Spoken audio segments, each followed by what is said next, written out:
অনেকে আজকে একটু ইন্টারন্যাশনাল রিলেশনস এর উপর কিছু আলোচনা করব।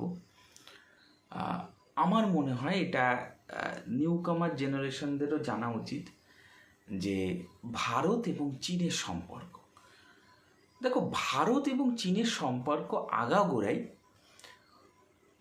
যে খুব ভালো ছিল এমনটা কিন্তু নয়। কখনো কখনো বিভিন্ন ধরনের ট্রিটি, বিভিন্ন ধরনের সমঝোতা যাকে বলা হয়, এর মধ্যে দিয়ে রিলেশনটা তৈরি হয়েছে। এবং চায়নার একটা মূল মোটিভ হচ্ছে আমি যে করে হোক এশিয়ার সব থেকে, আমার হাতে এশিয়া পুরো কন্ট্রোল থাকবে, ইভেন আমি ইউএসএকেও আমি মাত করে দেবো। এটা হচ্ছে চায়নার মূল ফোকাস।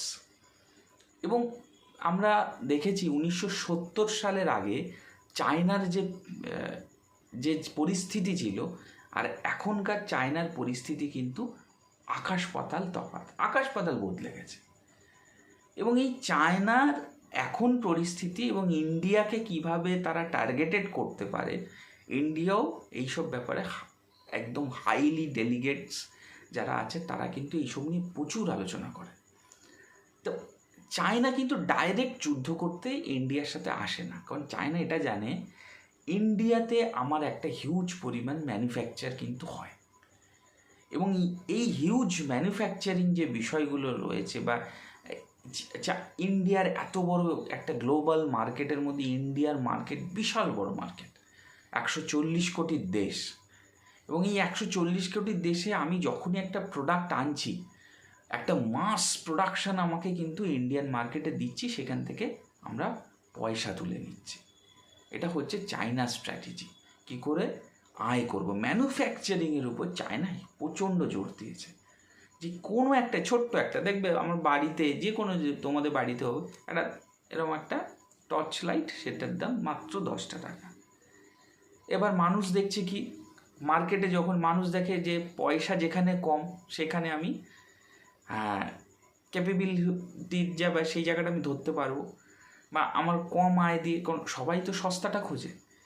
তো এই জায়গাটা কিন্তু চায়না একটা হিউজ, মানে কি বলবো, ধরার চেষ্টা করেছে যে আমি যদি ইন্ডিয়ান মার্কেটটাকে ধরতে পারি, আমার একটা বিলিয়ন্সের উপর কিন্তু ট্রেডিং যে বিষয়টা, সেই ট্রেডটা কিন্তু আমার হয়ে যাবে। অনেকে এখন বাংলাদেশ ইস্যুতে বলছে যে এবার দেখো ইন্ডিয়াতে এই সমস্যা, চায়নার সাথে বাংলাদেশি যারা ইউটিউবে ভিডিও বানায় যাতে চায়না আমাদের টার্গেট করতে পারে। ব্যাপারটা না, চায়না কোনো সময় কিন্তু যুদ্ধ হয়ে যায় না। হ্যাঁ, চায়না প্রিপেয়ার থাকে। আমরা তাইওয়ানেও দেখেছি যে চায়না কী রকমভাবে ফুললি প্রিপেয়ার ছিল এবং এখনও তারা তাইওয়ানকে কীভাবে টার্গেটেড করে রাখেছে। একটা জিনিস মাথায় রাখতে হবে, চায়নার একটাই ইচ্ছা, সেটা হচ্ছে পুরো অল ওভার দ্য যে ওয়ার্ল্ড, সেই অল ওভার দ্য ওয়ার্ল্ডে কী করে নিজেকে আমি আমার সর্বসর্বা, এই জায়গাটা কিন্তু চায়না কিন্তু সবসময় চেষ্টা করে।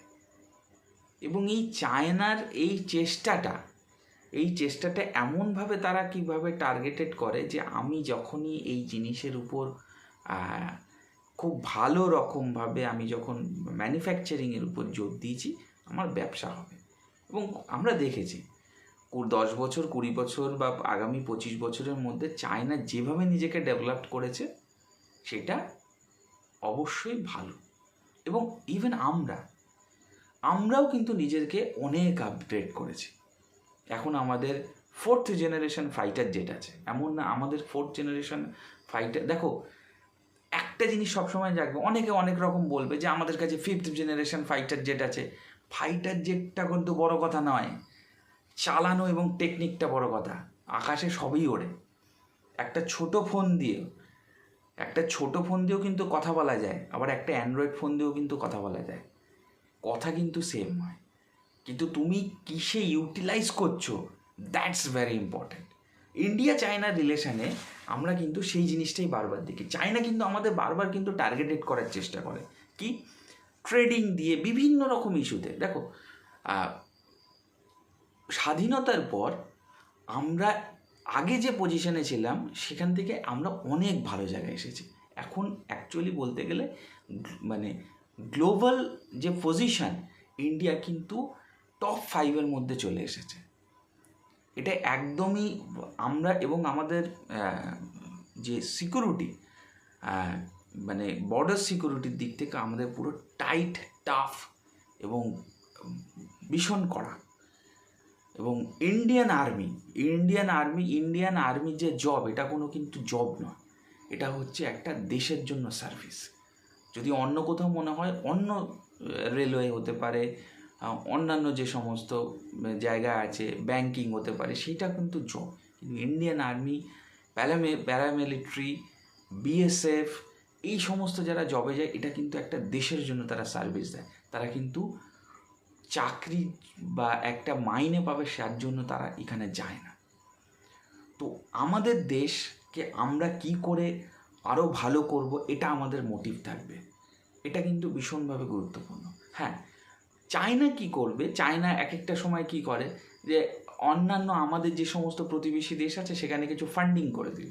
সেই ফান্ডিংয়ের রেসপেক্টে আমাদেরকে ইন্টারনাল যে সমস্ত কনস্পিরেসি বা বিভিন্ন ধরনের ইস্যু, সেইগুলোর ক্ষেত্রে কিন্তু ভীষণভাবে তারা আমাদের যে আমরা যে জোনে রয়েছি সেখানে একটা ইন্টারনাল একটা ডিস্ট্রাকশন সৃষ্টি করতে পারে।